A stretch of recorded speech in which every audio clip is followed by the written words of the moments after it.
తము మీకు ఓరిమి అవసరమై ఉన్నది. చిన్న ప్రార్థన చేసుకుందాం. ప్రేమ తండ్రి, పరిశుద్ధమైన దేవా, ఈ కొత్త సంవత్సరంలో మీ సన్నిధిలో కూడి మేమందరం మిమ్మల్ని స్తుతించడానికి, మిమ్మల్ని ఆరాధించడానికి, మేము కొనియాడడానికి మీరు మాకు ఇచ్చిన ఇటు ధన్యతను బట్టి మీకు వేలాది వందనాలు స్తుతిస్తోత్రములు చెల్లిస్తున్నాం ప్రభా. వాచ్ నైట్ సర్వీస్లో లాస్ట్ మెసేజ్కి మేము వచ్చి ఉండగా మా కొరకు మీరు సిద్ధపరిచిన వాగ్దానాలను బట్టి మేము ఏ విధంగా మమ్మల్ని సిద్ధపరచుకోవాలో, మాకు మీరు ఏదైతే అనుగ్రహించబోతున్నారో అటు వాటిని పొందుటకు నన్ను మేము సిద్ధపరచుకోవడానికి నేను ప్రభావ మాకు ఎటువంటి వాగ్దానం అవసరమైనదో కాకుండా మాకు అవసరమైతే నేను మీ చిత్తంలో ఏదైతే వాగ్దానం మా పట్ల నెరవేర్చదలుచుకున్నారో అటువంటి వాగ్దానము పొందుకోవడానికి మమ్మల్ని మేము సిద్ధపరచుకోవడానికి సహాయపడుతూ రమ్మని నుంచున్న మీ దాసుని నేను ప్రభావ మీరే కనికరిస్తూ రమ్మని మీకు ఎవరు చెల్లిస్తూ ఏసై పరిశుద్ధ నామములో అడిగి వేడుకొని ప్రార్థిస్తున్నాం తండ్రి.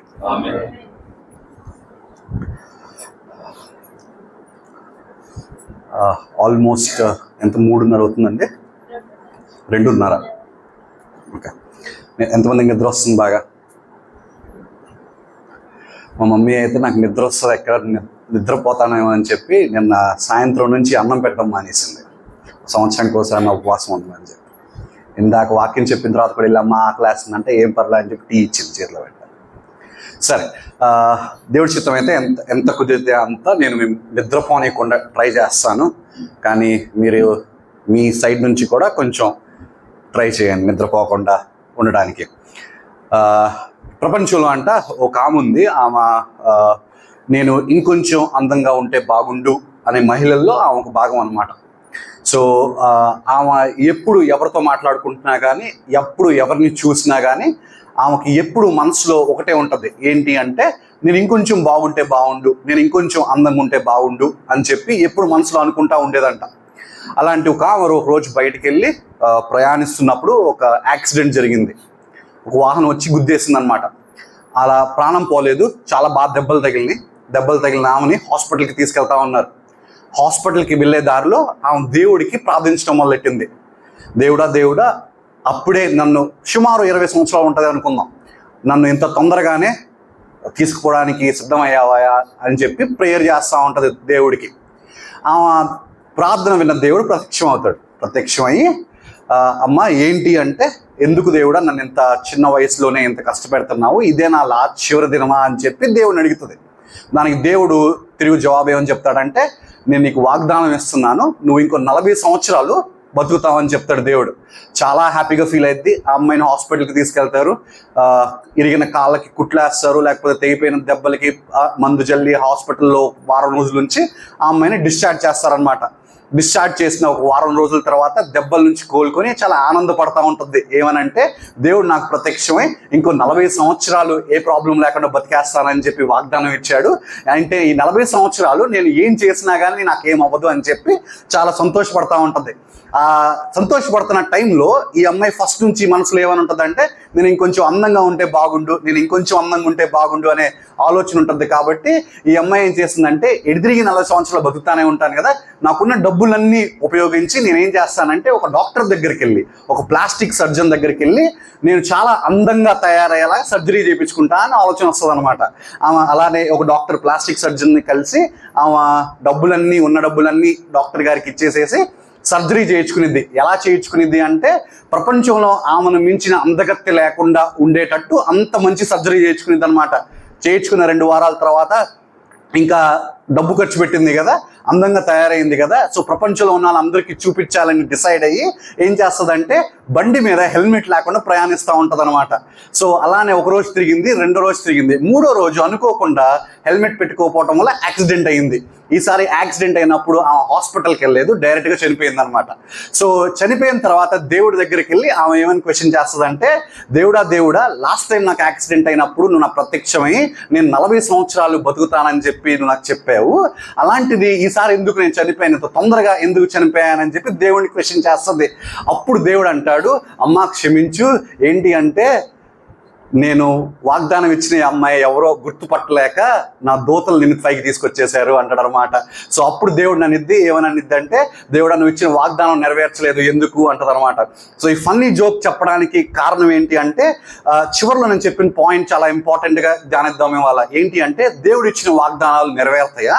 దేవుడు ఇచ్చే వాగ్దానాలు కుండా మన జీవితాల్లో ఉంటున్నాయా, లేకపోతే దేవుడు ఇచ్చే వాగ్దానాలు అన్నీ నెరవేరుతాయా అనే చిన్న అంశం మీద ధ్యానించడానికి ట్రై చేద్దాం. అందుకనే ఇవాళ లాస్ట్ ఇయర్ చెప్పిన వాగ్దానం మెసేజ్ ఎవరికైనా గుర్తుందా? నా జీవితంలో మొదటిసారి మాట్లాడిన మెసేజ్ అనమాట అది. ఎవరికైనా గుర్తుందా? దేని మీద మాట్లాడిన దాన్ని?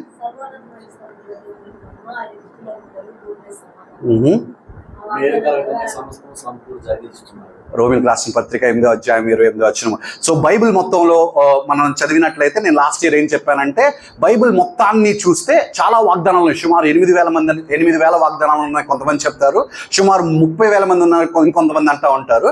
కానీ అన్నిట్లో చూస్తే ది గ్రేటెస్ట్ ప్రామిస్ అంటే గొప్ప వాగ్దానం ఏదన్నా ఉంది అంటే రోమిల్కి రాసిన పత్రిక 8:28 అంటారు. ఏంటంటే సమస్తమును సమకూడి జరగడానికి, మేలు కలుగుటకే సమస్తమును సమకూడి జరుగుతున్నది అంటారు. సో అవన్నీ చూసాము. లాస్ట్ ఇయర్ మనం ఏం చూసామంటే వాగ్దానాలు ఎలా ఉంటాయి మన జీవితాల్లో, ఈ భూమి మీద నివసిస్తున్నప్పుడు ఎలాంటి వాగ్దానాలు నెరవేరుతాయి, దేవుడు ఏమిస్తాడు, సంపదిస్తాడా, లేకపోతే అన్నీ చూసామన్నమాట.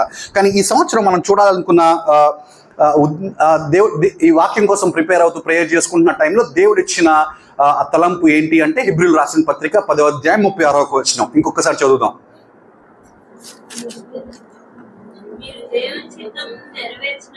మీరు దేవుని చిత్తం నెరవేర్చిన వారే వాగ్దానము పొందు నిమిత్తము మీకు ఓరిమి అవసరమై ఉన్నది. సరే, పోయిన సంవత్సరం చెప్పినట్టే వాగ్దానాల గురించి మాట్లాడుతున్నాము, లేకపోతే ప్రామిసెస్ అంటున్నాము. ఆయన వాగ్దానం ఇస్తే కంపల్సరీ నెరవేరుస్తాడు అంటున్నాం. అసలు వాగ్దానం అంటే ఏంటో కూడా చూసాం లాస్ట్ ఇయర్. కానీ ఈ ఇయర్ మనం ఏమని ట్రై చేద్దామంటే, అసలు వాగ్దానం ఇవ్వాలి అంటే ఎవరు ఇస్తారు, ఎలాంటి వాళ్ళు వాగ్దానం ఇస్తారు? ఫర్ ఎగ్జాంపుల్, ఒక ప్రామిస్ ఇవ్వాలి అంటే ఎలాంటి వాళ్ళు ఇవ్వగలరు?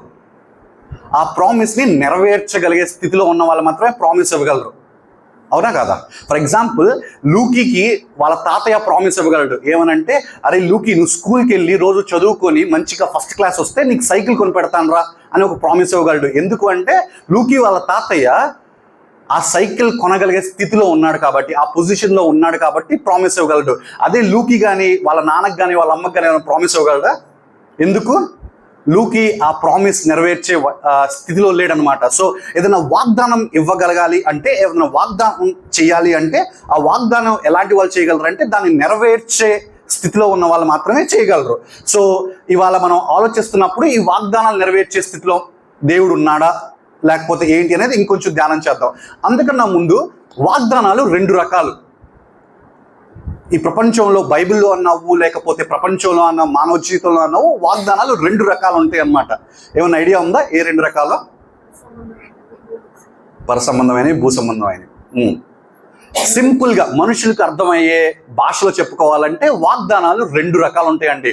ఒకటి షరతులతో కూడిన వాగ్దానం, 2 షరతులు లేని వాగ్దానం.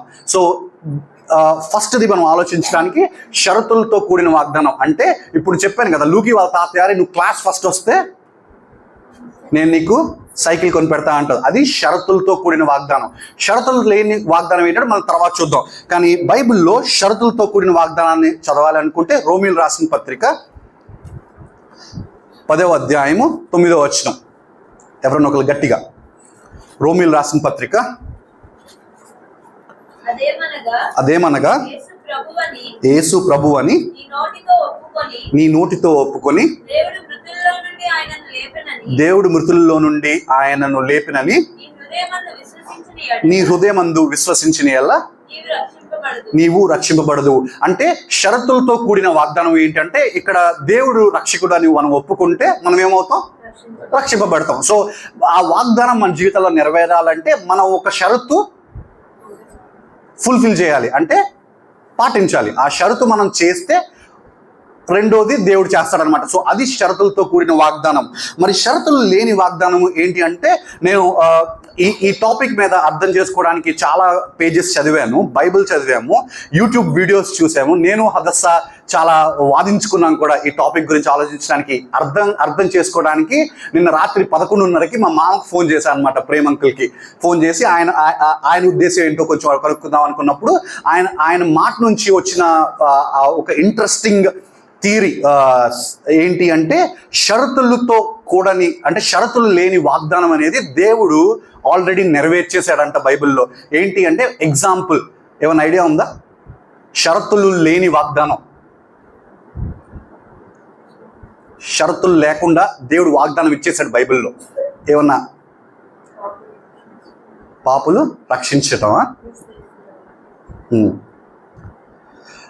ఆది కాండము 9వ అధ్యాయము 11. ఆది కాండము 9వ అధ్యాయము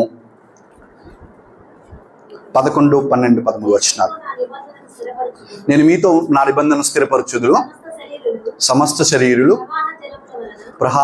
ప్రవాహ జలముల వలన ఇకను లయపరచబడరు, భూమిని నాశనం చేయుటకు ఇకను జల ప్రవాహం కలుగుదని పలికెను. సో చాలండి. ఇంకొంచెం ముందుకెళ్తే దేవుడు ఏం చేస్తాడంటే లైఫ్లో ఇంకా ఎప్పుడు అంత పెద్ద తుఫాను, అంత పెద్ద వరద వచ్చి భూమిని నాశనం చేయను అని చెప్పి వాగ్దానం ఇచ్చేస్తాడు. ఇప్పుడు మనం చూస్తున్న వరదలు మా అయితే భారతదేశంలో ఒక రాష్ట్రాన్ని ఎఫెక్ట్ అవుతాయో, లేకపోతే అమెరికా దేశంలో ఒక స్టేట్ని ఎఫెక్ట్ చేస్తాయో, లేకపోతే జపాన్ అనే ఒక కంట్రీని ఎఫెక్ట్ చేస్తాయో, కానీ భూ ప్రపంచాన్ని మొత్తం అయితే మునిగిపోయేలా చేయవన్నమాట. అదొక షరతులు లేని వాగ్దానం. ఏమంటాడంటే దేవుడు, మీరు పాపం చేసినా చేయకపోయినా, మీరు రక్షణ పొందినా రక్షణ పొందకపోయినా, ఏ స్థితిలో ఉన్నా సరే నేనైతే భూలోకమును నీళ్ళతో నింపను. దానికి గుర్తుగా ఏమిస్తాడు మనకి? ఇంద్రధనుసుని ఇస్తాడు. అదొక షరతులు లేని వాగ్దానము. రెండోది 2 సమూయేలు 7వ అధ్యాయము 16వ వచనం. షరతులు లేని వాగ్దానము అనేవి చాలా అరుదుగా ఉంటాయి బైబిల్లో. అలాంటివి మనం 2 ధ్యానిద్దాం ఇవాళ. ఒకటి, ఆయన గుర్తుగా ఇంద్రధనుసు ఇచ్చాడు. రెండవది 2వ సమూయేలు గ్రంథము 7వ అధ్యాయం 16వ వచనం. నీ మట్టుకు నీ సంతానమును నీ రాజ్యమును నిత్యము స్థిరమగును. చాలండి. ఇది ఎవరికి ఇచ్చిన వాగ్దానం? దావీదు రాజుకి ఇచ్చిన వాగ్దానము. సో దావీదు లైఫ్ లో అప్ అండ్ డౌన్స్, అంటే కిందికి పైకి విశ్వాస జీవితంలో వెళ్తున్నా కానీ దావీదుకి దేవుడు ఇచ్చిన వాగ్దానం ఏంటంటే, ఏమన్నాడు? నీ సంతానమును నీ రాజ్యము. సో దావీదు రాజ్యం అనేది ఎప్పటికీ తగ్గదని చెప్పి వాగ్దానం ఇచ్చాడు. అదే మనం బైబిల్ మొత్తం చూస్తాం. దావీదు వంశావళి నుంచి ఎవరు వస్తారు? యేసు ప్రభు వారు వస్తారు. యేసు ప్రభు వారు వచ్చిన తర్వాత ఇప్పుడు 2000 సంవత్సరాల తర్వాత ఏమైంది అంతా తెలుసు. మనం ఇప్పుడు జీవిస్తున్న టైం అదే అనమాట. సో అదొక షరతు లేని వాగ్దానము. సో ఇప్పుడు 2 వాగ్దానాలు చూసామన్నమాట. ఏంటివి? ఒకటి షరతులతో కూడిన వాగ్దానము, 2 షరతులు లేని వాగ్దానము. అర్థమైందా ఇంతవరకు? మరి ఈ వాగ్దానాల గురించి మాట్లాడుతున్నప్పుడు మనం దేవుడి వాగ్దానం అనేది మనుషులు కూడా ఇవ్వచ్చు, వాగ్దానం అనేది దేవుడు కూడా ఇవ్వచ్చు. లాస్ట్ ఇయర్ మనం ఆలోచించినప్పుడు కొన్ని మనుషులు కూడా వాగ్దానాలు ఇవ్వచ్చు, షరతులతో కూడినవి. షరతులు లేనివి అనేది చాలా కష్టం అనమాట. ఫర్ ఎగ్జాంపుల్, లూకీ గాడిని, అరే నాన్న నువ్వేం చేసినా నేను ప్రేమిస్తా అని చెప్పాను అనుకో, నేను చాలా అబద్ధం చెప్తున్నట్టే. ఎందుకంటే ఇందాక ఈవినింగ్ వాడు ఏడుస్తుంటే చాలా చిరాకు వచ్చి కొట్టేయబోయాను అనమాట.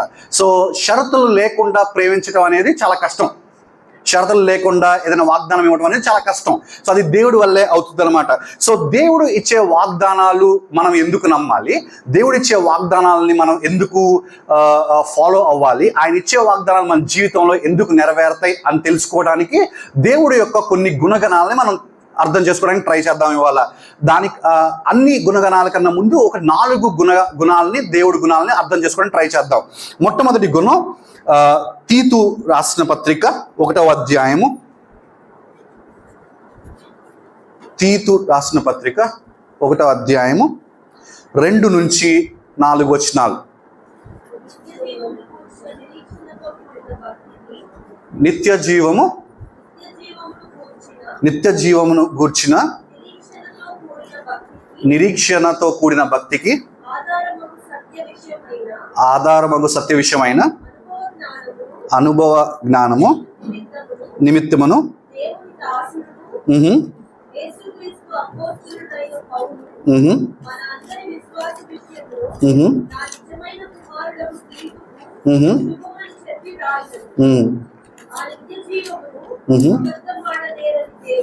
ఓకే.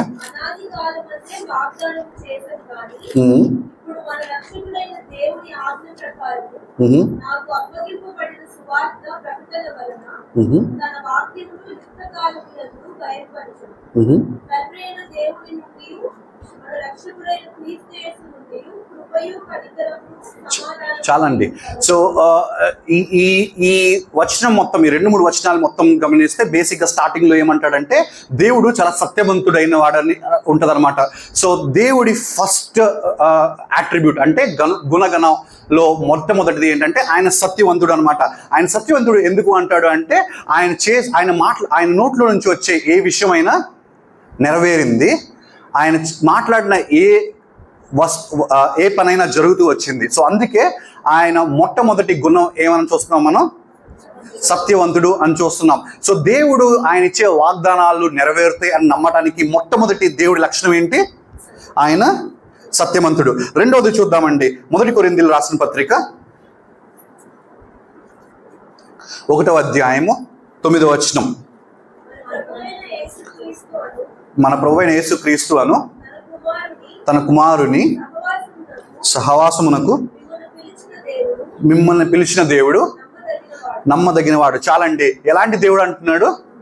నమ్మదగినవాడు. అంటే ఫస్ట్ ఆయన గుణం చూస్తే ఫస్ట్ సత్యవంతుడు అంటున్నాడు. రెండోది ఏమంటున్నారు? నమ్మదగినవాడు. మరి సత్యవంతుడు అంటానికి నమ్మదగినవాడు అనడానికి ఏమైనా డిఫరెన్స్ ఉందా?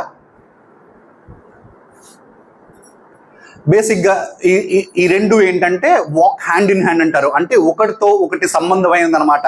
అంటే ఫర్ ఎగ్జాంపుల్ ఇప్పుడు హదస్సా కానీ రోజు కాలేజ్కి వెళ్ళి చదువుకొని వెనక్కి వస్తుంది అనుకోండి, వాళ్ళ నాన్న అరే కాలేజ్ ఎలా జరిగింది, వాళ్ళ బాగా జరిగిందా, కాలేజ్కి వెళ్ళావా అని చెప్తే హదస్సా నాన్న వెళ్ళాను అని చెప్పింది. కానీ పొరపాటున హదస్సా ఏం చేస్తుందంటే, హదస్సాకు తెలియని విషయం ఏంటంటే హదస్సా వాళ్ళు కాలేజ్కి వెళ్ళలేదన్న విషయం వాళ్ళ నాన్నకు తెలుసు ఆల్రెడీ. సో ఇప్పుడు హదస్సా చెప్తున్నది సత్యమా? లేదు. మరి వాళ్ళ నాన్న నమ్ముతాడా? నమ్మడు. సో బేసిక్గా ఎవరైనా ఒక సత్యం చెప్తున్నారంటేనే వాళ్ళని మనం నమ్మటం మొదలు పెడతాం అనమాట. ఇప్పుడు హదస్సా నిజంగానే కాలేజ్కి వెళ్ళింది. వాళ్ళ కాలేజ్కి వెళ్ళిన తర్వాత వాళ్ళ నాన్న కూడా ఆ రోజు ఊరికి ఫీజు కడదామని కాలేజ్కి వెళ్ళాడు. హదస్సా ఎక్కడున్నావు అని ఫోన్ చేస్తే నాన్న కాలేజ్లో ఉన్నా అంటే, నేను కూడా కాలేజ్లో ఉన్నా అంటే పరిగెత్తుకుంటే వాళ్ళ నాన్న దగ్గరికి వచ్చింది. అప్పుడు హదస్సా సత్యం చెప్తుంది, అందుకని వాళ్ళ నాన్న ఏం చేస్తాడు? నమ్ముతాడు. సో సత్యవంతుడైన దేవుడు ఆయన చెప్తున్న సత్యాన్ని నమ్మాలంటే, మనం బిలీవ్ చేయాలంటే ఆయన ఎలాంటి వాడై ఉంటాడు? నమ్మదగిన వాడై ఉంటాడు. సో ఫస్ట్ గుణగణం ఏమని ఆలోచించామంటే ఆయన సత్యవంతుడు, రెండవది ఆయన నమ్మదగిన వాడు. మూడోది చూద్దామండి.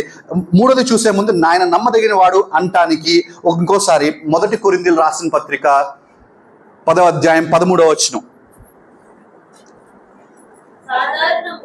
సాధారణముగా మనుషులకు కలుగు శోధనలు తప్ప మరి ఏది మీకు సంభవింపలేదు.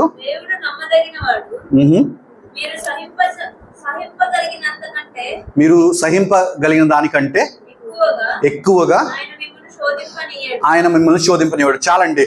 ఏమంటున్నారు ఇక్కడ? దేవుడు ఎలాంటి వాడంట? నమ్మదగిన వాడు. సో నీ జీవితంలో, నా జీవితంలో చాలా సార్లు మనం ఏమనుకుంటామంటే, అరే మనం భరించలేని బాధలు వస్తున్నాయి, మనం భరించలేని శోధనలు వస్తున్నాయి, మనం చేయలేనంత బరువు, మనం మోయలేనంత బరువు మనకు అయిపోతుంది అనిపిస్తుంది. అలాంటప్పుడు దేవుడు ఏమైనా వాగ్దానం ఇస్తున్నాడంటే, ఆయన నమ్మదగిన వాడు కనుక మనం సహించలేని దానికంటే ఎక్కువగా శోధ చేయడానికి చెప్తున్నాడు. దానికి బెస్ట్ ఎగ్జాంపుల్ ఎవరంటే యోబు. మనం మన ఆరాధనలో చూసామన్నమాట. యోబు సహించగలడని తెలిసి దేవుడు యోబుని పరీక్షిస్తూ వచ్చాడు. సాతాను దేవుడి దగ్గరికి వెళ్ళి యోబుని పరీక్షించమని పర్మిషన్ తీసుకున్నప్పుడు దేవుడు ఏమని అంటాడంటే, నువ్వు ఆయన శరీరాన్ని, ఆయన ఆస్తిని, ఆయన వైఫ్ని, ఆయన పిల్లల్ని, ఆయన భార్యని, ఆయన పంటల్ని అన్ని పట్టుకోమన్నాడు. కానీ దేవుడు ఆయనకి ఇవ్వని పర్మిషన్ ఏకైకది ఏంటి అంటే ప్రాణం మీద ఇవ్వలేదు. సో యోబుని ఎంత పరీక్షించినా కానీ దేవుడు నమ్మదగిన వాడని యోబు తెలుసుకున్నాడు. కాబట్టి ఆయన ఏమంటాడు చివరికి? యెహోవా ఇచ్చెను, యెహోవా తీసుకున్నాను. ఇంకోటి కూడా అంటాడు, దేవుడు మనకి మంచి మేలే చేస్తాడా, కీడు చేయకూడదా అంటాడు. సో ఆయన నమ్మదగిన వాడు కాబట్టి మనం భరించలేని దానికన్నా ఎక్కువ మనల్ని శోధించాడు. సో 2 చూసామండి. ఒకటి దేవుడు సత్యవంతుడు అని చూసాము, 2 ఆయన నమ్మదగిన వాడని చూసాము. మూడోది మలాకి 3వ అధ్యాయము 6వ వచనం.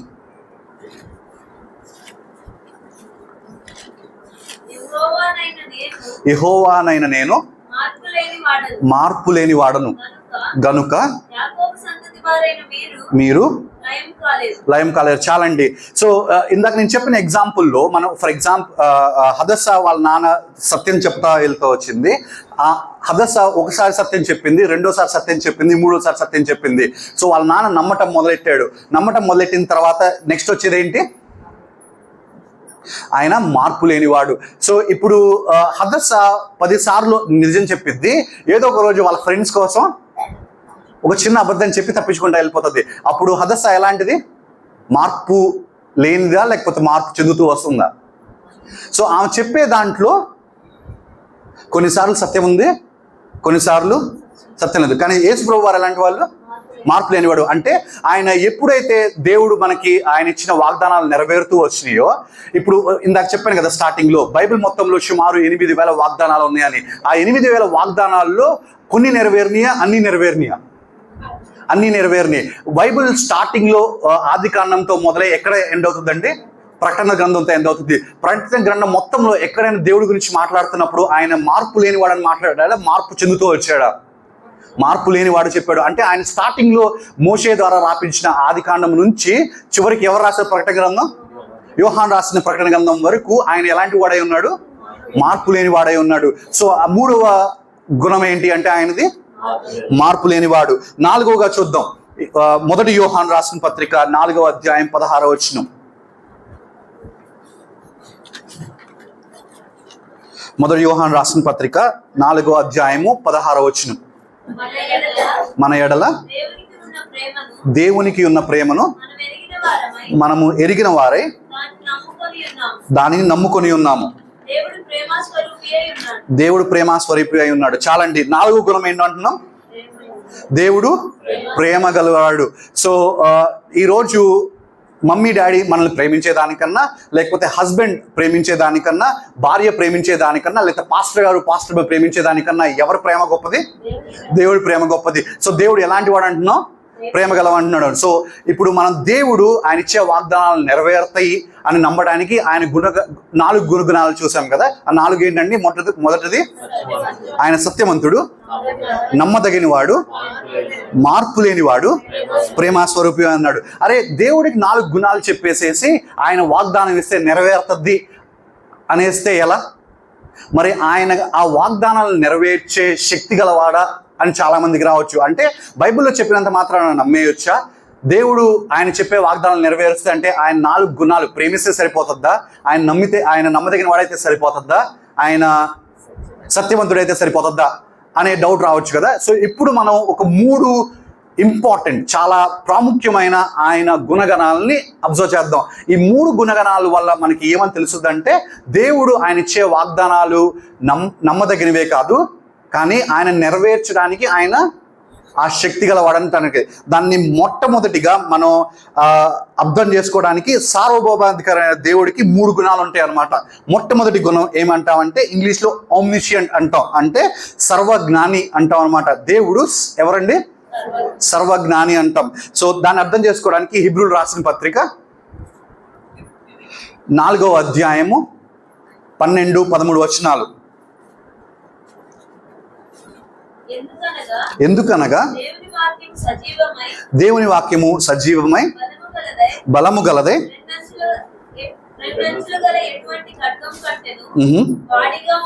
వాడిగా ఉండి ప్రాణాత్మలను, కీళ్లను, మూలుగను దూరుచు హృదయం యొక్క తలంపులను, ఆలోచనలను శోధించుచున్నది. థ్యాంక్స్ అండి. సో సర్వజ్ఞాని అని తెలియడానికి ఫస్ట్ మనం ఏమనుకుంటామంటే సింపుల్గా బైబిల్ పక్కన పెట్టేసి కొంచెంసేపు సర్వజ్ఞాని అంటే ఎవరిని అంటాం? బేసిక్గా అంతా తెలిసిన వాడిని అంటాం. అంతే. ఆయనకి తెలియనిదంటూ ఏమీ లేదు, ఆయనకి మరుగైనదంటూ ఏమీ లేదు. ఆయన ఫర్ ఎగ్జాంపుల్ ఇప్పుడు చాలా మనందరి ఇళ్ళలో టీవీ ఉంటాయి. మోస్ట్ ప్రాబబ్లీ మీరందరూ క్విజ్లు చూస్తూ ఉంటారా? కౌన్ బెరేగా కరోడ్పతి అని వస్తుంది, కేబీసీ అని. అమితాబ్ బచ్చన్ వచ్చి ₹1,00,00,000 వరకు క్వశ్చన్ అడుగుతా వెళ్తా ఉంటాడు. ఒక్కొక్క క్వశ్చన్ ₹1000 మొదలై ₹100 అనుకుంటా మొదలయ్యి ₹1000, ₹10,000, ₹1,00,000, ₹10,00,000, ₹1,00,00,000 వెళ్తుంది అనమాట. సో ఒక్కొక్క క్వశ్చన్ పైకి వెళ్ళే కొద్దీ చాలా కష్టంగా ఉంటుంది. అంటే 1800, 1700, 1600 సంవత్సరాల్లో జరిగిన క్వశ్చన్స్ రిలేటెడ్ అడుగుతూ ఉంటారనమాట. సో అలాంటి అంత డిఫికల్ట్గా ఉన్న క్వశ్చన్స్ చాలా తక్కువ మంది ₹1,00,00,000 గెలుచుకుంటారు, లేకపోతే 10 కోట్లు గెలుచుకుంటా ఉంటారు. సో అంత తెలియాలంటే వాళ్ళని ఏమంటాం మనం? జ్ఞానం కలిగిన వాళ్ళు అంటాం. సో అలా నేను రీసెంట్గా 18 సంవత్సరాలు 17 సంవత్సరాలకు ఒక అబ్బాయి చెన్నై నుంచి వెళ్ళి chess master, world chess master అయ్యాడు అనమాట. 17 సంవత్సరాలకే చెస్ మాస్టర్ అయ్యాడు అంటే అబ్బాయి ఎంత జ్ఞానం కలిగిన వాడు అంటాం. అలాంటి మనుషుల్నే మనం జ్ఞానం కలిగిన వాళ్ళైతే దేవుడు ఎలాంటి వాడు అంటున్నాడు? సర్వజ్ఞాని అంటున్నాడు. సో సార్వభౌమాధికారి అయిన దేవుడికి మొట్టమొదటి ఇంపార్టెంట్ గుణం ఏంటి అంటే ఆయన సర్వజ్ఞాని. రెండోది చూద్దామండి, కీర్తనలు 139వ కీర్తన 1 నుంచి 4 వచనాలు. యెహోవా, నువ్వు నన్ను పరిశోధించి తెలుసుకొని ఉన్నావు. నేను కూర్చుండుట నేను లేచుట నీకు తెలియను. నాకు తలంపు పుట్టక మునిపే నీవు నా మనసు గ్రహించుచున్నావు. నా నడకను నా పడకను నీవు పరిశీలన చేయుచున్నావు. నా చర్యలన్నిటినీ నీవు బాగా తెలుసుకొని ఉన్నావు. యెహోవా, ఇది చదువుతున్నప్పుడు చాలా భయం వేయాలన్నమాట మన జీవితంలో. మళ్ళీ ఇంకోసారి అందరూ, యెహోవా, మాట నా నాలుకకు రాకమునిపే అది నీకు పూర్తిగా తెలిసి ఉన్నది. రెండవ గుణము ఏంటి అంటే ఓమ్ని ప్రెసెంట్ అంటారు, అంటే సర్వాంతర్యామి అంటారు. సో ఈ 4 వచనాలు చదువుతున్నప్పుడు దావీదు ఏమని మెన్షన్ చేస్తాడు అంటే ఆయన ఎక్కడ పడుకున్న దేవుడికి తెలుసు, ఏం చేస్తున్నా దేవుడికి తెలుసు. ఇంకొంచెం కిందకి వెళ్తే ఏమని ఉంటుందంటే సముద్రంలో కిందకి వెళ్ళిపోయినా అక్కడికి వెళ్ళిన దేవుడు కనపడతాడు, దేవుడికి కనపడతాము. ఆకాశంలో ఎంత ఎత్తినా దేవుడికి తెలుసు. నువ్వు ఏం మాట్లాడాలనుకుంటున్నావో నీ నోట్లో నుంచి బయటకు రాకముందే అది దేవుడికి తెలుసు. సో ఇన్ని తెలియాలి అంటే దేవుడు ఎలాంటి వాడు అయి ఉండాలి? సర్వాంతర్యామి అయి ఉండాలి. అంటే ఆయన ఒక చోట కాదు. ఫర్ ఎగ్జాంపుల్ ఈరోజు 1వ తారీఖు తెల్లవారుజామున 2:45 మిస్పా ప్రార్థనా మందిరంలో ఒక్క చోట లేడు దేవుడు. లేకపోతే సాధు సుందరరావు గారు మిస్పాను వదిలేసి వెళ్ళి బెరాకాలో చెప్పొచ్చిన బెరాకా ఒక్క చోట లేడు అనమాట దేవుడు. దేవుడు ఎలాంటి వాడు? సర్వాంతర్యామి, అంటే అన్ని చోట్ల ఉన్నాడు అనమాట. అన్ని చోట్ల ఉన్నాడు కాబట్టే ఈరోజు లోపల పడుకున్న లూకి ఏం చేస్తున్నాడు దేవుడికి తెలుసు. బెరాకాలో ప్రేయర్ అయిపోయిన తర్వాత అక్కడ సంఘర్షులు ఇప్పుడు ఏం చేస్తున్నారో దేవుడికి తెలుసు. భూమికి 1000 కిలోమీటర్ల దూరంలో ఉన్న అమెరికాలో ప్రజలు ఏం చేస్తున్నారో దేవుడికి తెలుసు.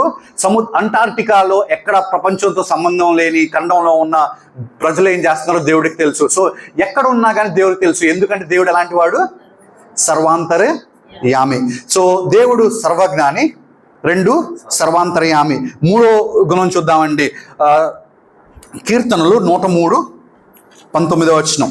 103వ కీర్తన 19వ వచనం. యెహోవా ఆకాశమందు తన సింహాసమును స్థిరపరిచి ఉన్నాడు. ఆయన అన్నిటి మీద రాజ్య పరిపాలన చేయుచున్నాడు. చాలండి. యోబు రాసిన పుస్తకము 42వ అధ్యాయము 2వ వచనం.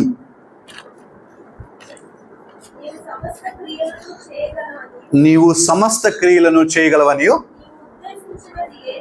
నీవు ఉద్దేశించినది ఏదియు నిష్ఫలము కాలేదనియు నేను ఇప్పుడు తెలుసుకున్నారు. సో ఈ 2 వచనాలు మనం గమనించినట్లయితే దేవుడు ఎలాంటి వాడంట? ఆయన సమస్తమును చేయగల శక్తిమంతుడు. సో 3వ గుణం ఏంటి అంటే సర్వశక్తిమంతుడు అనమాట. మొదటిది ఏంటంటే సర్వ జ్ఞాని, 2వది సర్వాంతర్యామి, 3 సర్వశక్తిమంతుడు. సర్వశక్తిమంతుడు అంటే ఎందుకంటున్నామంటే ఆయన ఈరోజు నీకు బాగోపోతే నిన్నొక్కడిని స్వస్థపరుస్తానన్నట్లేదు, లేకపోతే ఈరోజు యాక్సిడెంట్ అయ్యి ఎవరికైనా ఏమైతే వాళ్ళొక్కరిని స్వస్థపరుస్తానన్నట్లేదు, లేకపోతే ఎక్కడో దూరంగా ఉన్న ఎవరికి ఏదైనా అవసరమైతే వాళ్ళకి అది ప్రొవైడ్ చేస్తా అనట్లేదు. ఆయన ఏం చేస్తాడంటే సర్వం. ఇంకోసారి చదవండి 103వ కీర్తన 19వ వచనం.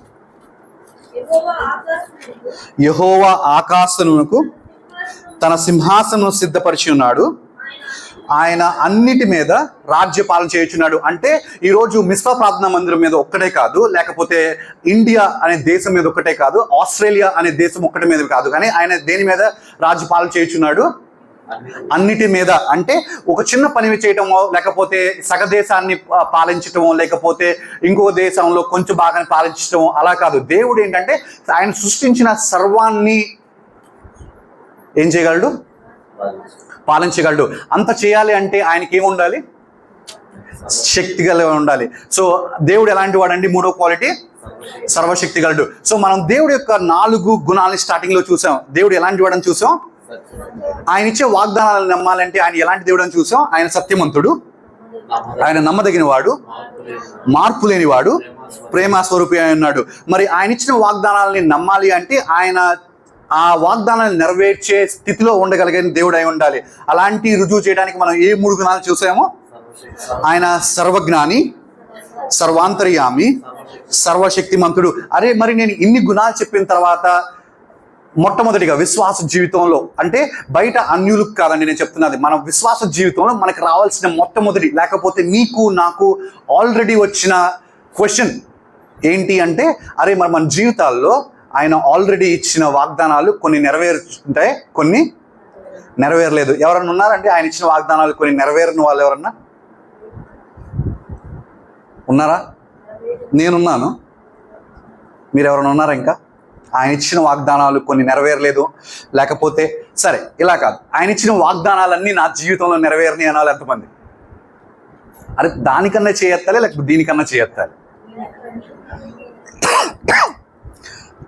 ఎంతమంది జీవితంలో అన్నీ నెరవేరని, లేకపోతే అన్నీ నెరవేరలేదు అనుకునే వాళ్ళు ఎంతమంది? మా అమ్మ అన్నీ నెరవేరినాయా? ఇందాక బయట మోజెస్ అను జాషువా నేను మాట్లాడుకుంటా 2019 కోవిడ్కి ముందు నేను ఇది ఎప్పుడు షైనీతో ఒక డిస్కస్ చేయలేదన్నమాట. 2019 కోవిడ్కి ముందు నేను చెప్పినట్టు దేవుడి సన్నిధిలోనే పెరిగాను. ఆల్రెడీ లాస్ట్ ఇయర్ చెప్పా కొంచెం నా సాక్ష్యం.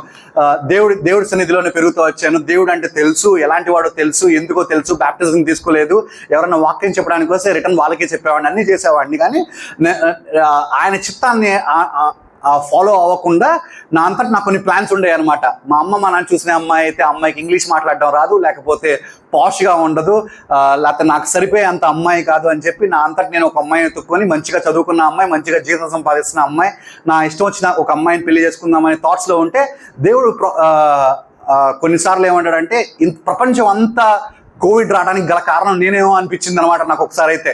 ఎందుకంటే ఆ కోవిడ్తో పరిమిని తీసుకొచ్చాడు, పరిమి దగ్గర వర్క్ ఫ్రమ్ హోమ్ చేయడం స్టార్ట్ చేశాడు, కాలెరగొట్టాడు, షైనీని పెళ్లి చేసి 2025 జనవరి తెల్లవారుజామున వాక్యం చెప్తా మిస్ పలం నుంచి అనమాట. అంటే మా అమ్మ మా నాన్న వాగ్దానం, నేను పుట్టినప్పుడు దేవుడు ఇచ్చిన వాగ్దానం ఎన్ని సంవత్సరాల తర్వాత నెరవేరింది వాళ్ళ జీవితంలో? 32 సంవత్సరాల తర్వాత నెరవేరింది. సో మీ జీవితాల్లో మా అమ్మ ప్రాబబ్లీ ఇప్పుడు చేయడానికి కారణం ఎందుకంటే కొడుకు దేవుడు వాక్యం చెప్తున్నాడని చాలా సంబరపడిపోతూ ఉంటుందేమో. ఎందుకంటే ఆమె 32 సంవత్సరాల తర్వాత దేవుడు ఆమె జీవితంలో వాగ్దానం తీర్చాడనమాట. సో మన జీవితాల్లో వాగ్దానాలు నెరవేరలేదు అనటానికి చాలా రీజన్స్ ఉంటాయండి. దానికోసం మనం మొదటిగా చదివిన ఒక వచనానికి మళ్ళీ వెళ్దాం. హెబ్రీయులకు రాసిన పత్రిక 10వ అధ్యాయము 36వ వచనం.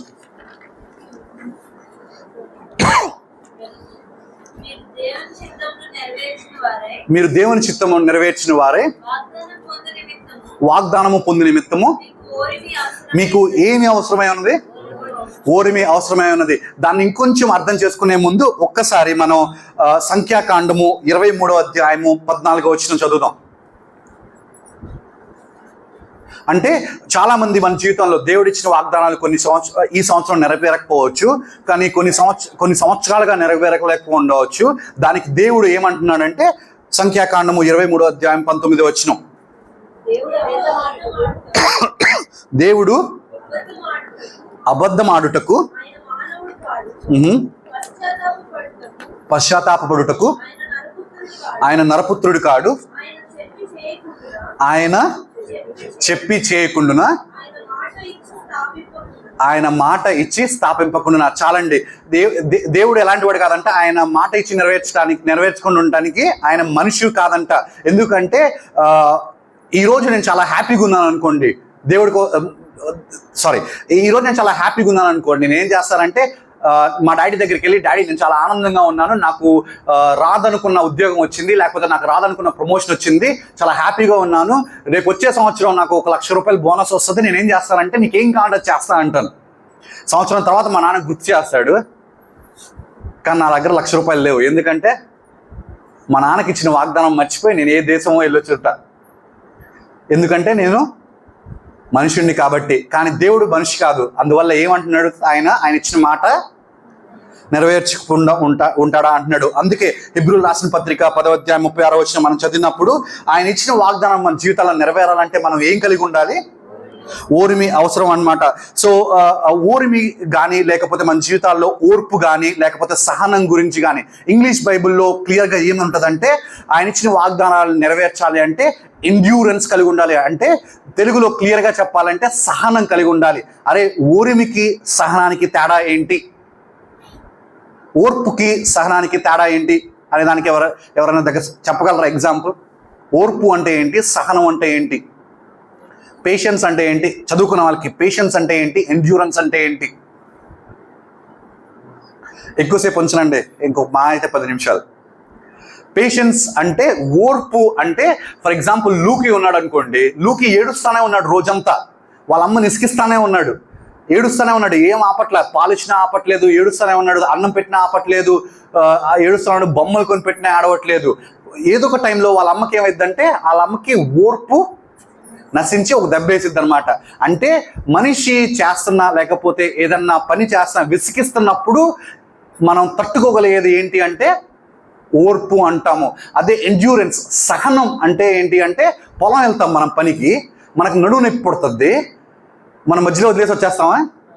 లూకీనైతే ఒక దెబ్బేసి పడుకోబెట్టవచ్చు, అది ఓర్పు. కానీ సహనం ఎలాంటిదంటే, పొలం పనికి వెళ్ళి చేతులు కట్ అవుతాయి, లేకపోతే పాములు చూస్తాం భయం వేస్తుంది, లేకపోతే నడుము నొప్పి వస్తుంది, లేకపోతే కాలు బెనికిద్ది, ఏం చేస్తాం అయినా కానీ పని చేసి పని కంప్లీట్ చేసుకొని సాయంత్రం ఇంటికి వస్తాం. ఎందుకోసం? అంత సహనం. అంటే నొప్పి పుడుతున్నా సరే తట్టుకొని ఎందుకుంటామంటే డబ్బుల కోసం అనమాట. సో దాన్ని సహనం అంటారు. అంటే నొప్పితో ఉన్నా కానీ ఆ పని చేస్తూ ఉండటాన్ని సహనం అంటారు. నొప్పి తట్టుకోలేకుండా రియాక్ట్ అయిపోవడాన్ని ఓర్పు అంటారు. సో ఇంగ్లీష్ బైబిల్లో చాలా క్లియర్గా ఏమంటుందంటే, ఆయన ఇచ్చిన వాగ్దానాలు మన జీవితంలో నెరవేరాలంటే మనకు ఓర్పు కాదు, ఓర్పుతో పాటు ఏం కావాలంటే సహనం అంటారు. పేషెన్స్, ఎండ్యూరెన్స్ అని ఉంటుంది ఇంగ్లీష్ బైబిల్లో. సో మన జీవితాల్లో మనకు కావాల్సింది ఏంటంటే, ఆయన వాగ్దానం నెరవేరడానికి ఓర్పు, సహనం కావాలన్నమాట. సో ఇదే ఇందాక నేను మాట్లాడుతూ ఆరాధన విషయంలో చెప్తూ వచ్చాను. యాకోబుకి దేవుడు ఇచ్చిన వాగ్దానం ఏంటండి? ఒకసారి చదువుదాం. ఆదికాండము 28వ అధ్యాయం 15వ వచనం. ఆదికాండము 28వ అధ్యాయము 15వ వచనం. ఇదిగో నేను నీకు తోడై ఉండి నీవు వెళ్ళు ప్రతి స్థలమందు నిన్ను కాపాడుచు ఈ దేశమునకు నిన్ను మరలా రప్పింతును. చాలండి. యాకోబుకి దేవుడు ఇచ్చిన వాగ్దానం ఏంటంటే, నేను నిన్ను కాపాడుతాను, నువ్వు ఎక్కడికి వెళ్తే నేను అక్కడ నేను ఆశీర్వదిస్తాను, నువ్వు ఎక్కడికి వెళ్తే అక్కడ నేను నీకు తోడై ఉంటాను, ఏదో ఒక రోజు నేను ఏం చేస్తానంటే ఈ దేశానికి తీసుకొస్తాను. ఈ దేశం ఏంటిది? వాగ్దాన దేశం తీసుకొస్తానని చెప్తాడు. యాకోబు వెనక్కి వస్తాడా? ఎంతమంది మాట్లాడుకున్నాం మనం ఇందాక. యెహోషువ, కాలేబు ఇద్దరు మాత్రమే వస్తారు. ఎంతమంది వెళ్తే ఎంతమంది వెనక్కి వస్తారు? ఆల్మోస్ట్ 14 లక్షల మంది వెళ్తే ఇద్దరు వస్తారు. దానికి కారణం ఏంటో తెలుసా? ఇశ్రాయేల్లో లేనిది ఏంటి? ఓర్పు, సహనం. దేవుడిచ్చిన వాగ్దానం, దేవుడి ఇచ్చిన మాటని వాళ్ళు ఓపిక పట్టి ఎదురు చూడలేకపోయారు. దేవుడిచ్చిన మాటను, దేవుడిచ్చిన వాగ్దానాన్ని వాళ్ళు ఓర్పు లేక, సహనం లేక వాళ్ళు ఏం చేస్తూ వచ్చారంటే సనుగుతా, వినుగుతూ వచ్చారు. అందువల్ల ఆయన ఇచ్చిన వాగ్దానం మనం చదువుకుంటా పోతే, లెక్కలు వేసుకుంటా పోతే, యాకోబు తర్వాత పుట్టిన వాళ్ళు అలా లెక్కలు వేసుకుంటా వెళ్తే 40 జనరేషన్స్ అంటే తెలుగులో ఏమంటారు? తరాలు. 40 తరాల తర్వాత ప్రామిస్ ల్యాండ్లోకి వస్తారు. వాగ్దాన దేశంలో రావడానికి ఎన్ని తరాలు పట్టినాయి? 40 తరాలు పడుతున్నాయి. సో మన జీవితంలో ఆయన ఇచ్చిన వాగ్దానాలు నెరవేరాలంటే ఏముండాలి? ఓర్మి ఉండాలి. ఒకవేళ నీ జీవితంలో, నా జీవితంలో ఆయన ఇచ్చిన వాగ్దానం నెరవేరట్లేదంటే కొన్నిసార్లు ఆయన ఇచ్చిన వాగ్దానం ప్రాబబ్లీ నీ కోసం అయి ఉండదు, ఆయన నీ కొడుకు కోసం అయి ఉండొచ్చు, లేకపోతే నీ భార్య కోసం అయి ఉండొచ్చు, నీ పిల్లల కోసం అయి ఉండొచ్చు, చర్చ్ కోసం అయి ఉండొచ్చు. అది కనిపెట్టుకొని ఉండాలంటే మనకు కావాల్సింది ఏంటి? ఓర్పు, సహనం అన్నమాట. సో ఈ జీవితంలో లేకపోతే ఈ న్యూ ఇయర్లో మనం ముందుకు కొనసాగేటప్పుడు మనం నేర్చుకోవడానికి, మనకు వెరీ ఇంపార్టెంట్గా, మరీ ముఖ్యంగా నేర్చుకోవాల్సింది ఏంటి అంటే, విశ్వాస జీవితంలో మనకు కావాల్సింది ఏంటి అంటే ఓర్పు. అరే నేను ప్రేయర్ చేసుకున్నాను కానీ దేవుడు నాకు వాగ్దానం ఇచ్చాడు, 1వ తారీఖు 5వ తారీఖు అయిపోయింది కానీ నా వాగ్దానం నెరవేరలేదు. దేవుడు నన్ను స్వస్థపరుస్తా అన్నాడు, నా నడువు నొప్పి తీర్చేస్తా అన్నాడు, కానీ నాకు వాగ్దానం ఇచ్చి 2 నెలలు అయిపోతుంది కానీ దేవుడు ఆయన వాగ్దానాన్ని నెరవేర్చలేదు అని అనుకుంటున్న మన మనసులో మనకు కావాల్సింది ఏంటి? ఓర్పు. చివరిగా ముగించే ముందు ఒక్కసారి హెబ్రీయులకు రాసిన పత్రిక 10వ అధ్యాయం 37వ వచనం చూద్దాం.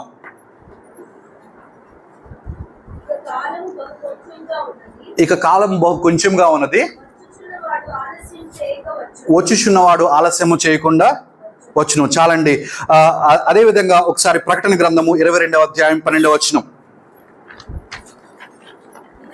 ఇదిగో త్వరగా వచ్చుచున్నాను, వాని క్రియ చొప్పున ప్రతి వానికి ఇచ్చుటకు నేను సిద్ధపరిచిన జీతము నా యొద్దనున్నది. చాలండి. హెబ్రీయులకు రాసిన పత్రికలో దేవుడు ఏమంటున్నాడు? కాలం వచ్చున్నది, బహు కొంచెంగా ఉన్నది, నేను చాలా తొందరగా వస్తున్నాను అంటున్నాడు. అంటే దేవుడు రాకడే చాలా తొందరగా వస్తున్నప్పుడు ఆయన ఇచ్చే వాగ్దానాలు మన జీవితంలో ఆయన వచ్చే రాకడ కన్నా ముందే నెరవేరుతాయి. ఆయన అంటే దేవుడు రాకడా అనేది కూడా మన జీవితాల్లో ఒక వాగ్దానమే. ఆయన సెకండ్ కమింగ్, ఆయన 2వ రాకడ వచ్చినప్పుడు ఆయనతో పాటు కొనిపోబడటం అనేది మనకు దేవుడు ఇచ్చిన ఒక వాగ్దానమే. ఆ వాగ్దానం కన్నా నెరవేరే ముందు నీ జీవితంలో, నా జీవితంలో వేరే ఏ వాగ్దానమైనా, అది నీ బాడీకి సంబంధించి, నీ రోగాలకు సంబంధించినవైనా, నీ ప్రమోషన్కి సంబంధించినవైనా, లేకపోతే నీ పొలంలో పంట సంబంధించినవైనా, లేకపోతే నువ్వు ఇల్లు కట్టుకుంటానని దేవుడు ఇచ్చిన వాగ్దానం మీదైనా, లేకపోతే బిజినెస్ పెట్టుకుంటే బిజినెస్ నెరవేరుతుంది అనుకున్న వాగ్దానమైనా, లేకపోతే నువ్వు చేస్తున్న ఏదైనా, నువ్వు దేవుడిని దేనికోసమైతే ఆయన్ని కొనియాడుతున్నావో, లేకపోతే దేనికోసం ఆయన్ని నేను అడుగుతున్నావో, ఆయన ఇచ్చిన వాగ్దానం ఏదైనా సరే ఆయన రాకడ కన్నా ముందు నెరవేరుతుంది. అది చాలా తొందరగా ఉంది. ఎందుకంటే ఆయన రావడానికి చాలా తక్కువ టైం ఉందన్నమాట. అదేవిధంగా ప్రకటన గ్రంథం మనం చూసినట్లయితే ఏమనంటున్నాడు దేవుడు? నేను త్వరగా వచ్చుచున్నాను, నేను వచ్చేటప్పుడు ఏం చేస్తానంటే వారి క్రియల చొప్పున. సో వారి క్రియలు అంటే మన జీవితంలో చాలా రకాలుగా ఉండొచ్చు. అంటే మనం చేసే పాపాలైనా ఉండొచ్చు, మనం చేసే పనులు ఉండొచ్చు, లేకపోతే మన నోటితో దేవుడు రక్షకుడాన్ని ఒప్పుకోవడం అయి ఉండొచ్చు, ఆయన సువార్తను పంచడం అయినా ఉండొచ్చు, లేకపోతే పాపం చేయడం అయినా. మన ఏ క్రియనైనా బట్టి దేవుడు మనల్ని ఏం చేస్తాడు? జీతం ఇస్తాడు. సో ఆ జీతాల్లో, ఆ క్రియల్లో మొట్టమొదటిగా ఈ సంవత్సరం మనం దేవుడిని కోరుకోవాల్సింది ఏంటి అంటే, యేసయ్యా నా జీవితంలో, నా విశ్వాస జీవితంలో, నా కుటుంబ జీవితంలో, నా సంఘ జీవితంలో, లేకపోతే నా ఆఫీస్ జీవితంలో, దేంట్లో అయినా నువ్వు ఇచ్చే వాగ్దానం కోసం నెరవేరేదాకా నేనేం కలిగి ఉంటాను? ఓర్పు, సహనం కలిగి ఉంటాను. ఒకవేళ నీ జీవితంలో, నా జీవితంలో, మన జీవితంలో ఒకవేళ ఆ సహనం కానీ ఓర్పు కానీ లేనట్లయితే ఈరోజు మనం వాగ్దానం తీసుకునే ముందు ఒక్కసారి మోకరించి ఏం చేద్దామంటే, దేవుడా యేసయ్యా, నీ జీవితాల్లో, నా జీవితాల్లో నువ్వు ఎంతగానో కాపాడుతూ వచ్చావు, నువ్వు ఎంతగానో మా జీవితాల్లో చాలా నెరవేరుస్తూ వచ్చావు, నువ్వు ఇచ్చిన మాట తప్పకుండా చాలా మా జీవితాల్లో నెరవేర్చావు, కానీ కొన్ని అయితే ఇంకా మా జీవితాల్లో మిగిలిపోతా వచ్చినాయి. నేను ముందు వాగ్దానాల గురించి చెప్పేటప్పుడు ఎన్ని రకాలని చెప్పానండి? 2 రకాలు. ఒకటి షరతులు గల వాగ్దానము, 2 షరతులు లేని వాగ్దానము. నీ జీవితంలో, నా జీవితాల్లో దేవుడు వాగ్దానం ఇచ్చిన వాటికి ఏమని ఉంటాయి అంటే షరతులు ఉంటాయి అన్నమాట. సో ఒకవేళ మన జీవితంలో మనం ఓర్పు కలిగి, మనం సహనం కలిగి ఉన్నట్లయితే ఆయనను మన జీవితాల్లో ఆయన ఇచ్చిన వాగ్దానం నెరవేరకపోతుంటే మేబీ మనం ఇవాళ మోకరించి పరీక్షించుకోవాల్సింది ఏంటంటే, వాగ్దానం ఆయన ఇచ్చిన వాగ్దానం నెరవేరాలంటే ఒక కండిషన్, ఒక షరతు మనం ఫుల్ఫిల్ చేసి ఉండాలి. ఆయన రాకడలో మనం కొనుక్కోబోవాలంటే ఏం చేసి ఉండాలి? ఆయన రక్షకుడు అని మనం మన నోటితో ఒప్పుకొని ఉండాలి. అలా మన జీవితాల్లో ఆయన మనకి ఏ షరతు ఇచ్చాడో నీకు నాకైతే తెలుసు. కాబట్టి ఒకసారి మోకరించి వాగ్దానం తీసుకునే ముందు కొత్త సంవత్సరంలో, దేవుడా నువ్వు ఇచ్చిన వాగ్దానం నా జీవితంలో నెరవేరితే చాలా వందనాలు. నెరవేరకపోయి ఉంటే నువ్వు అడిగిన షరతును నా జీవితంలో నేను నెరవేర్చానా? ఒకవేళ నెరవేర్చకపోతే ఈ కొత్త సంవత్సరంలో అడుగు పెడుతున్నప్పుడు నేను ఆ షరతును నెరవేర్చి ముందుకు సాగుతాను. ఒకవేళ షరతును కూడా నెరవేర్చిన తర్వాత కూడా నీ జీవితంలో వాగ్దానాలు ఇంకా నెరవేరకపోతుంటే, దేవుడు బైబిల్లో చెప్పినట్టు హెబ్రీయుల రాసిన పత్రిక 10వ అధ్యాయం 36వ వచనంలో మనం చేయాల్సింది ఏంటి అంటే, ఓర్పు కలిగి, ఆయన సహనం కలిగి మన జీవితాల్లో ఆయన వాగ్దానం నెరవేర్చేంత వరకు ఆయన్ని కొనియాడుతా, ఆయన్ని అడుగుతూ మన జీవితాలను కొనసాగిద్దాం. ప్రేయర్ చేసుకుందాం.